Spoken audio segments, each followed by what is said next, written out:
what's going on? You know who it is. You know what it is. All right, you guys, peep game. All right, so before we continue with this video, I would like to send a shout out to the Hearth Lounge at Sinclair's, located at 160 East 4th Street in Pittsburgh, California. Once again, 160 East 4th Street in Pittsburgh, California. Very upscale, classy cigar lounge. It's not a smoke shop. You can just go there and chill, smoke cigars. They have the finest brands of cigars.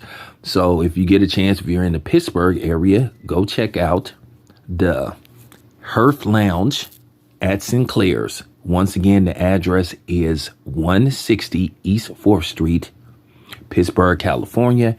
And this is a black-owned business. So with that being said, let's start this video. All right, you guys. So shout out to my guy, KO Artist. That's a cool dude, real nice dude. I've covered a few fights. Well, I've covered quite a few fights with this dude. I know the dude. I've covered fights with him in New York, Las Vegas, California. Real good dude. He been at it a while, so he's a friend of mine. So basically, he interviewed Roy Jones Jr.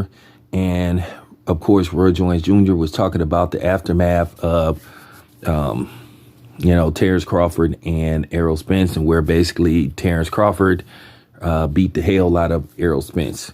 And he basically told the story of basically that when he ran into Errol Spence didn't want to shake his hand because, Roy Jones Jr. has always pretty much believed that Terrence Crawford had the tools to beat Errol Spence. And you could tell that Roy Jones Jr. pretty much thought that Terrence Crawford would beat Errol Spence, in which he did in basically easy route form, according to Errol Spence.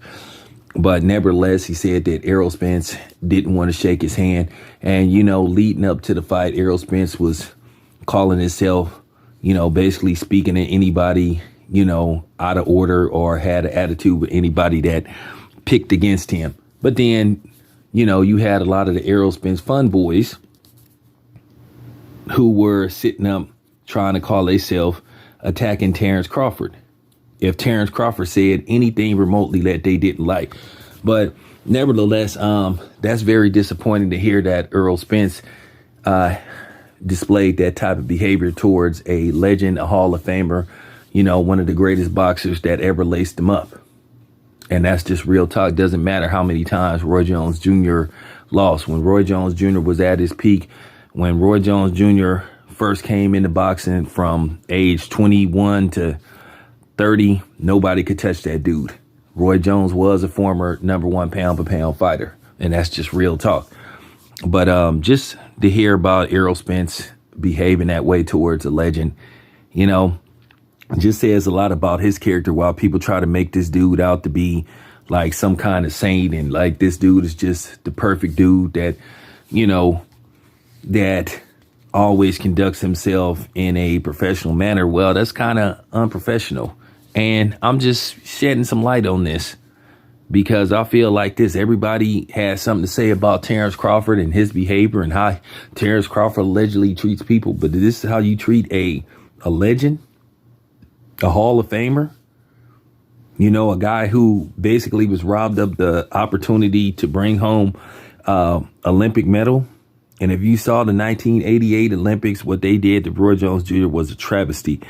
But nevertheless, it's just real unfortunate to hear that Errol Spence conducts himself like this. But I just wanted to put this out there. Let me know what you guys think. This is your boy Town Biz. I'm out.